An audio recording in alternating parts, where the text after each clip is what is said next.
You're going to have to Right. lift it up so I can see your beautiful face, Paul. Ah, there we go. Yes. Good man. Good man. How's it going? Great. Lekker.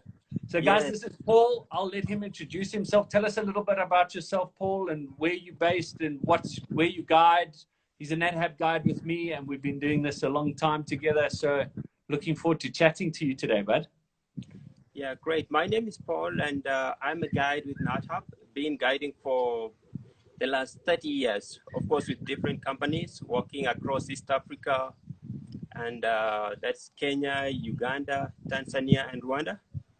And lately, for the last 3-4 years, I've been working exclusively with NATA, going to Uganda, Rwanda, and also doing the migration, the wildebeest migration in Kenya and Tanzania. So in total, it's a span of about 30 years, 30, working in all those countries. That's amazing, Paul. I mean, the man's got a wealth of knowledge, and I really look forward to getting in touch and chatting a little bit more to him. And as we're going along with this, I would like to know from you, Paul, how you got into guiding. Guiding is my childhood passion. I always wanted to be a guide. We live close to a game reserve. Just behind me down there is Masai Mara Game Reserve. So we lived on the edge of the game reserve, which was, a game dispersal at that time. So we had a lot of wildlife around. When I was herding cattle across the plains, we had wildlife around us. And we used to have safari vehicles passing by home when going on safari in Masai Mara. So I envied the guides who were taking these guests into the parks. So I told my mother, when I think I was about 7, that I would want to be a guide when I grow up. Of course, she dismissed and didn't want me to take that route. But being a passion, that was in me, I kept it alive. And of course, I kept quiet for a while. I didn't want to annoy my mother. But about 2 years later, we had some safari vehicles coming to our school. And while guests were taking photos of all the other children, the boys are posing for photos, I went up to the guide and I just said, "Hi, how are you?" So he told me, "Young man, are you in this school?" "Yes." "So make sure you study hard if you want to be a guide like me." So right away, I thought I knew how to be a guide. Just study hard.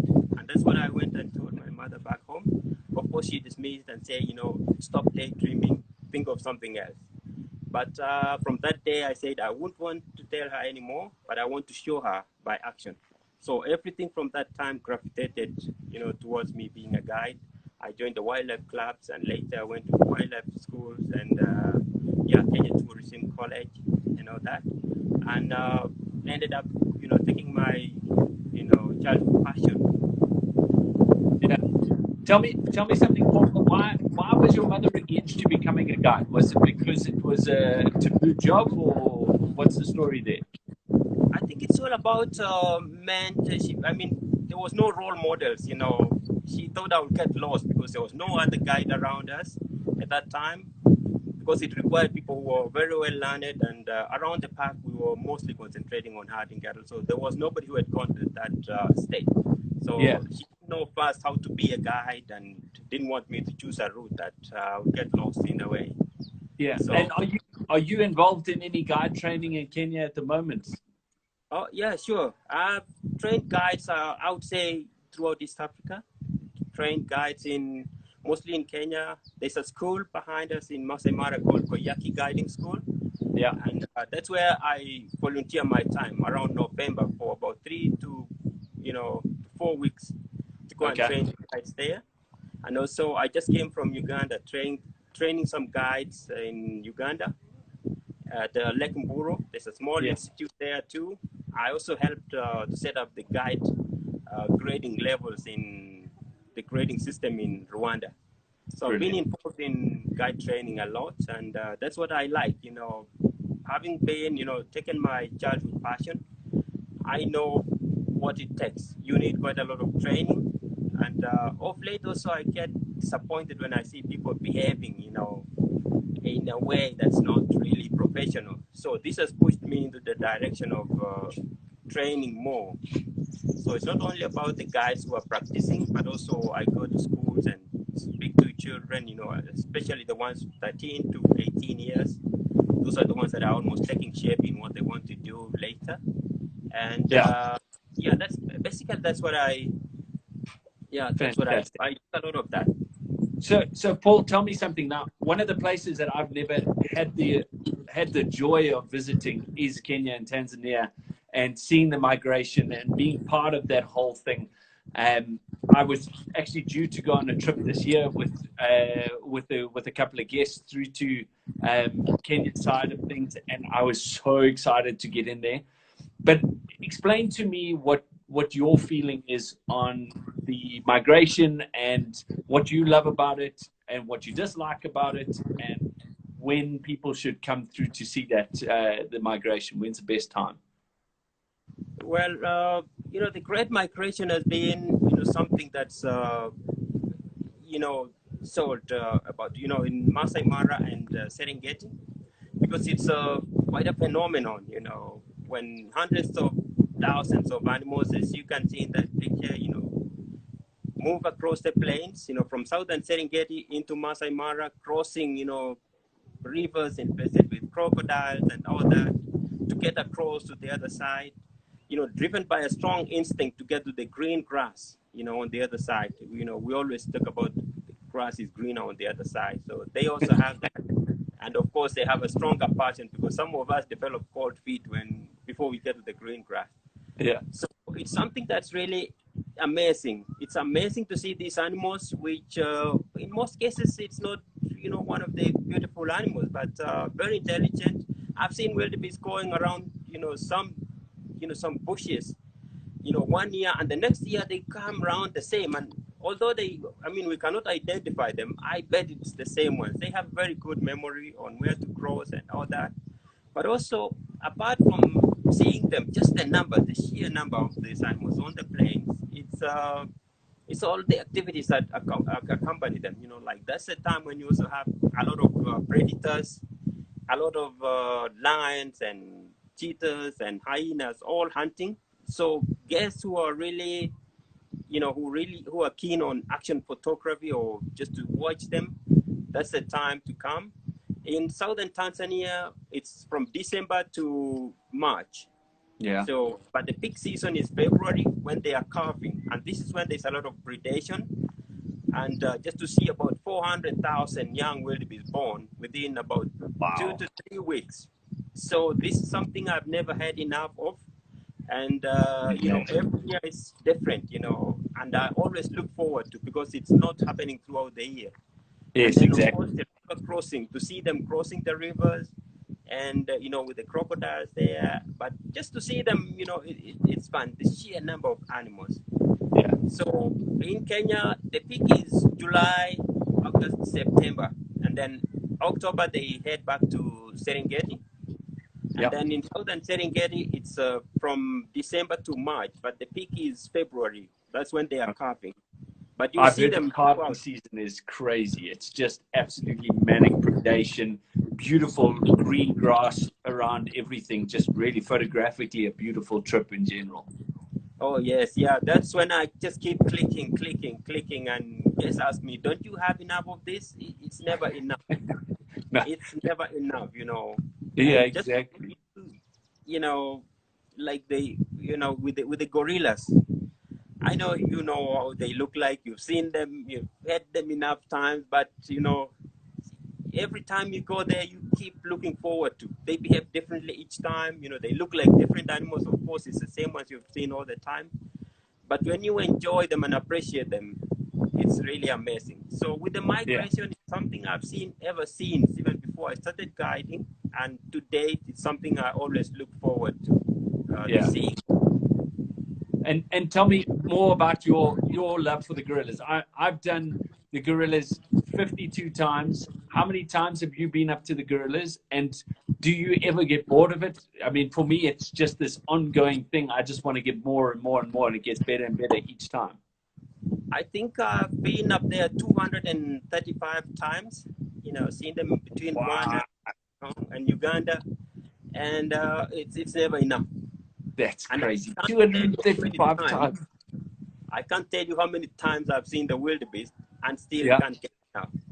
I'm So sure. I'm sure. safari in Kenya, sorry to cut you short, safari in Kenya and Tanzania, it's all about, the big cats. If you're into the big cats, lion, leopards, cheetahs, that's, this is the place. That clip there, that picture there, I took it in December 2017 in Serengeti when we were heading down to see the wildebeest down. We call that the Christmas tree because I took it on 24th of December 2017. There It's were incredible to see so many lions in one tree. That's there were ridiculous. 11 lions. That's madness. Yeah, Absolutely so madness. that's one of the things that makes this place amazing. You never see lions going up the tree, and although they like going up the tree in that place, whenever you visit other places, you always miss that. So you Yeah, look forward to seeing them again. So exactly. Serengeti is very open, open country. So this is where the best place to see cheetahs, of course, wide horizon, getting sunset shots and sunrise shots with silhouette, animals and all that. So it's mainly if you're into big cats, Serengeti, Mara, is the place. But I mean, even like this photo of the giraffe, where was this taken, Paul? I mean, That that's one such a beautiful photo. I took it in Laikipia, a place called Olbecheta in Okay. Kenya. That's Yeah. Mount Kenya in the background and the giraffe. I always call that photo, the tallest the tallest mountain in Kenya and the Yeah. tallest animal, of course. Amazing, Grant. So yes, so that's It's kind of cute, photography wise, there is always an opportunity for every photographer. If you are even into the little things, in February, down south in Serengeti, if you are not interested in the wildebeest, there are millions of dung beetles rolling yeah, about all over the place. that's So amazing. yes, so there is a lot of opportunities.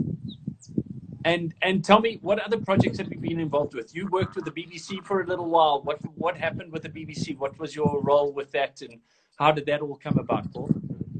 I worked with the BBC from 2003 up to 2010, but it was not a continuous program. It was like a 2-month program every year.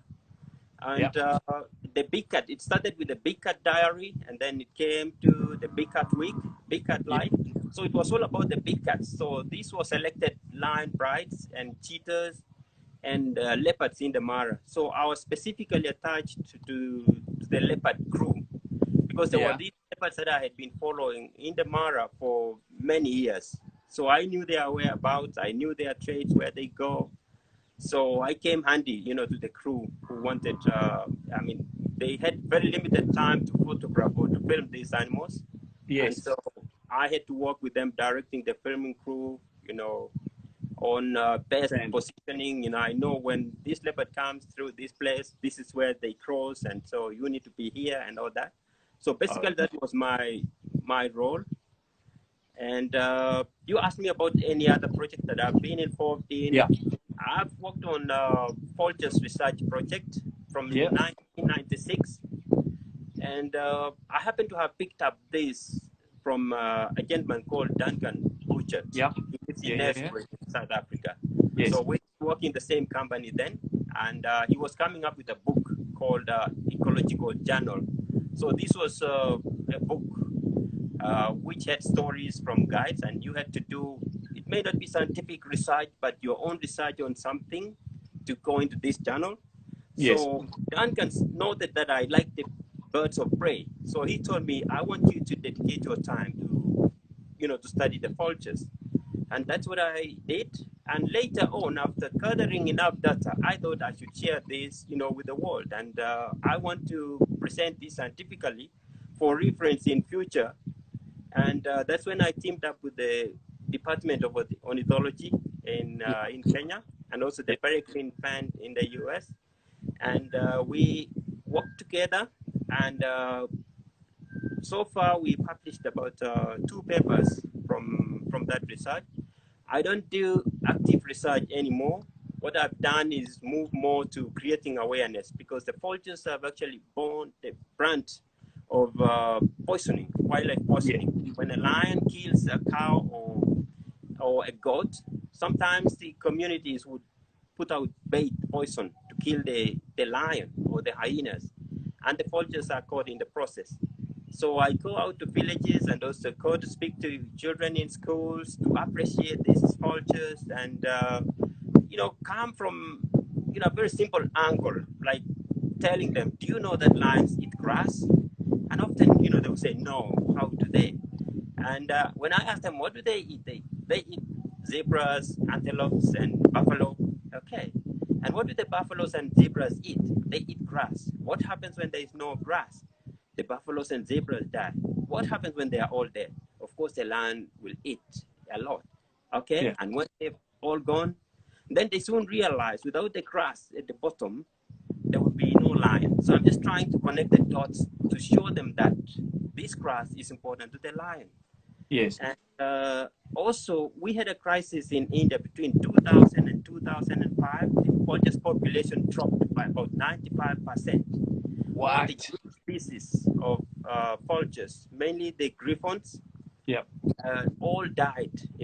95% of them died from a drug called diclofenac. Most people read about it, and nobody knew about it in the beginning. It was a scientist and somebody, a keen birder, who actually came up, and shouted that the birds are dying, and everybody thought it's a virus or some bacteria. So everybody was trying this, but it took long before they discovered it was a drug used in treating cattle. It's an Yes. anti-inflammatory drug called diclofenac. Oh, So wow. when it was injected in the cows, the cows would die, and of course, because people there don't eat cows, they pile the carcasses. And traditionally, for as long as the history goes, the vultures would often eat all these carcasses, and it's gone. But but then when they started reducing in numbers, soon there was stench. The carcasses were not eaten, and other problems came up. They had feral dogs that were not looked after in their homes, going and ganging up here. They started attacking people, but the worst was when rabies broke out. Yeah. Now, when rabies broke out, now the dogs went out, bit anything, people, cows, anything Yeah. they could come across. And so that's when the government listened to the scientists who had now discovered that it's this drug. So eventually they banned the drug after all that. So now you see they had to find a way of disposing the carcasses now that there are no vultures. Also, the Parsi used to put their dead up on pyres, and the Yes. vultures would often eat that. Now some faith were affected as well. So many things affected as a result of that amazing link.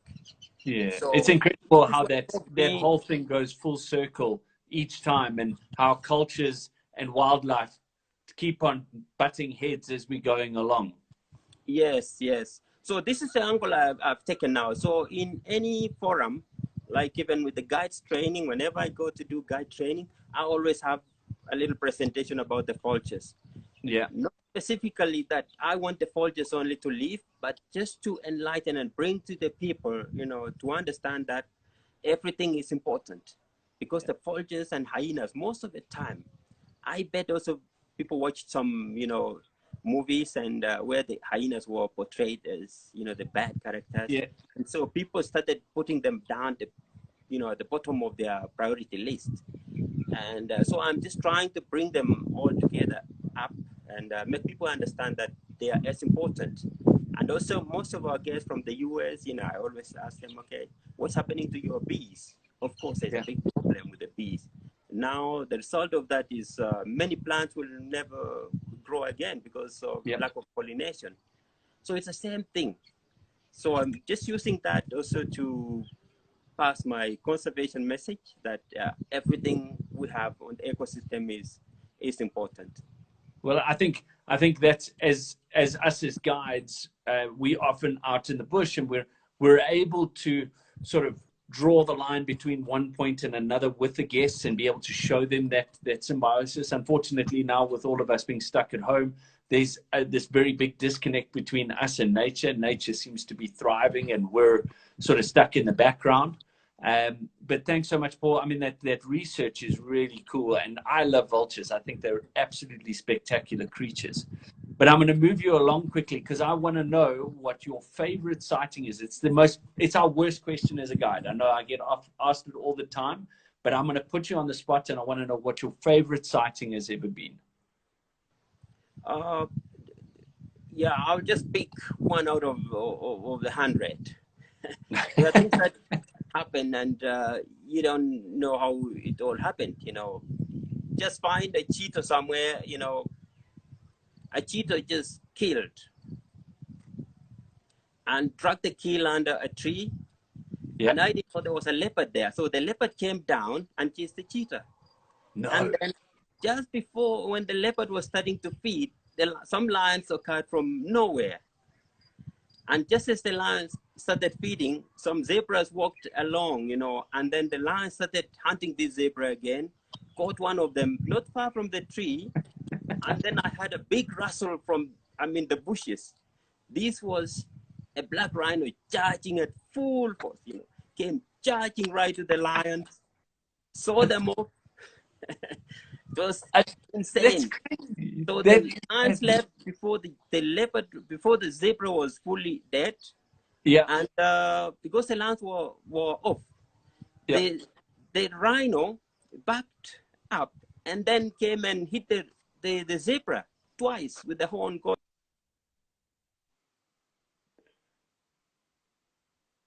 We've got a little bit of a lag here. Yeah. The screen went down. So anyway, so that's one of the many. So anyway, there are so many things to appreciate, and also that's really crazy. I've never heard of a black rhino coming in and playing with the zebra. Was he just sort of shocked because of maybe smelt the lions on the zebra?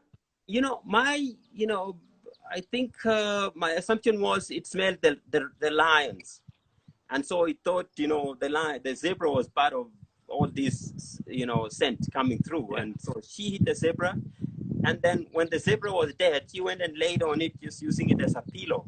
Of course, the lions and everybody had left, and that was it.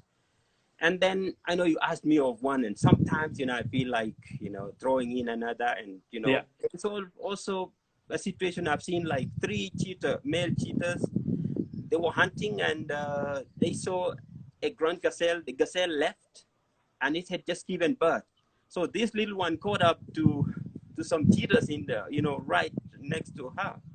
Yeah. And the cheetahs played with it for a while until, because the gazelle had just been born, I think she thought they are part of us and started walking along. They walked for about 2 hours with the gazelle until they went to lay under a tree, and the gazelle, of course, would go and sleep in the middle. And later on, the boys just went away and left left the baby. No eating, nothing. Yeah, didn't do anything, And that's sometimes crazy. You don't know. I've seen hippos do crazy things, like saving one animal one time from a crocodile, and another time it's killing another. So anyway, there's so many things. When I retire, I'll write a book about it. No, I think you should start writing your book already, Paul. I mean, you've got way too much. 30 years of experience, 30 years of chaos in the Serengeti and the Mara. That'll definitely fill a few books. Yes. But what we're going to do to finish, my friend, is I have 5 quick fire questions for you with 1-word answers to a sentence long. And I want you to give me your quick answer before we wrap this all up. All right. So what's your favorite animal, Paul? Leopard. And then leopard, good man. A leopard, was a leopard, but the gorillas are slowly, taking over. Slowly taking over. 250 times up there, and it's taken that long for them to take over. I must agree, though. It's one of those experiences that just keeps growing on you. You want to go in and hug them. They feel like your family after a little while. Yes. Totally. Next one. If you weren't a guide, what would you be? If I want a guide, I would be a wildlife. I would be a wildlife vet. I would still want to work with the animals. Yeah. Awesome. Awesome. If you could make one rule for travelers that they have to abide by on all trips, what rule would it be? Okay, at some point, put your camera away and just listen, watch. You know, most of, you know, the excitement and what we could learn from nature is taken from, you know, just being behind, you know, it's just look like watching a documentary at home. So take your camera away, put your camera away at some point and just look, listen. Absolutely. Can't agree with you And more. That learn is even such a from big thing. small things. Yeah, exactly. Okay, if you could keep any animal as a pet safely without taking them out of the environment, what animal would you choose as a pet? I would say to, if I would use any animal as a pet, it would be a zebra. A zebra. Very cool. Somehow I like the patterns. I like Yeah. the patterns, and there's something about the pattern. So I could see you going up and taking very close up photos of your pet zebra running around in your garden. I started taking photos when I was still using a very old camera. I don't know if you've ever seen anything like this. No ways, bro. Have you still got the camera? That's crazy, bro. This is the one I started with. No ways. Have you managed to develop any of the slides off of that? Yeah. Have you No. have you And it was digitized any of them? sorry? Have you digitized any of the photos from that Yeah, camera? I'm going through the process of, you know, digitizing them. Fantastic. I would love to see what you got out of that thing. Okay. And then last question before we run. If you could choose one trip to go on, other than the ones you do, where in the world would you visit? If I could choose one trip, I think never been to Madagascar. I know you might laugh about this. I've never been to, but all the species that are never found, I mean, are not found anywhere else on Earth, is one place I want to go before it's too late. Well, I think you should. I think we should just chat in that, because it is a freaking cool trip, man. It really is something excellent to enjoy. So I definitely think you must go there, and we need to get you there, at least on a training trip, even if it's Yeah, just one time. that would be great. It's, Paul, I've got to run because I've got another meeting just now, but I really appreciate you taking the time to speak to us. And I really hope that you do well in this crazy situation that we're going through all around the world. But have a good one and stay safe that side, my friend. Okay, great. Thanks, So buddy. I'm just Chat to keeping you busy later. at home. I've made a little bird feed, so I keep busy watching the birds and showing the children at home. So that's all Fantastic. that's keeping me busy. Good job, my man. Good job. Great. Thanks, buddy. Have a good one. Okay. Cheers, Cheers. Paul. Bye. Yeah. Thank you very much.